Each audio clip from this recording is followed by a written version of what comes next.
Okay, let's look at the domain effect RCSLANT. I'm going to make one, and then we will look at how it can be utilized. I go into the editor. In domains, I'm going to click add. Up in effect parameter, I'm going to add RCSLANT. And in this case, I'm going to make the ceiling height 32. Floor height is 0. For the moment, we can leave these two textures as they are.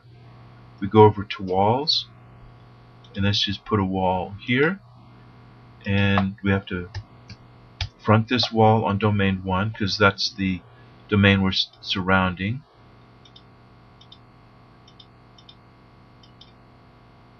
Okay, now we have the beginnings of our slant.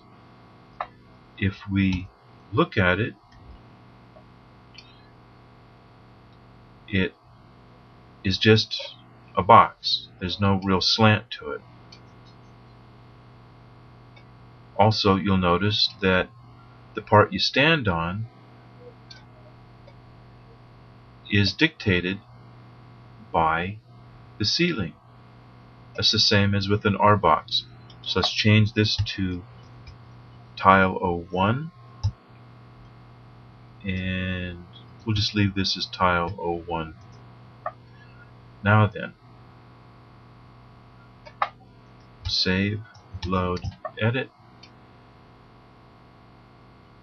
Okay, now we're standing on tile, which you expected. In order to make this slanted, we navigate to the point panel, and I click on the point that I want to have elevated, and I add whatever height I intend to put on it. Now, the ceiling is already at 32. If I want this to go up to, say, 128, I would add 96. Now we do the same with this other point.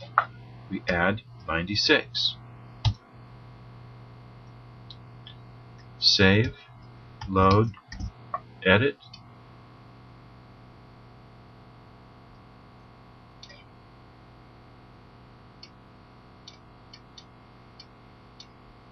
And we have a slant that goes from 32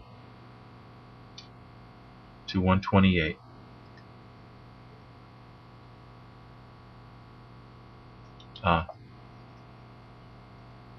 Let's take this jump. It's at 1200. Let's take it down to 200. That was a little weird. Alright, in order to verify for ourselves that that really is at 128, the addition of the 32 and the 96, let's add another domain, make this an R box, set this at 128, go over to walls, have this front on 2. You'll notice that I made this wall not over the top of that. I will now drag it into that area. So now if we save, load, edit, we can see indeed the height of those areas up here are in fact exactly 128. So the way an RSlant works is, first of all, let's separate these out a little bit, move that over.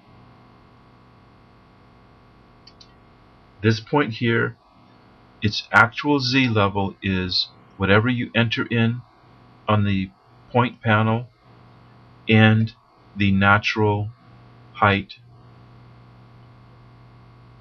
from the RCSLANT. Okay, so there you have a simple RCSLANT.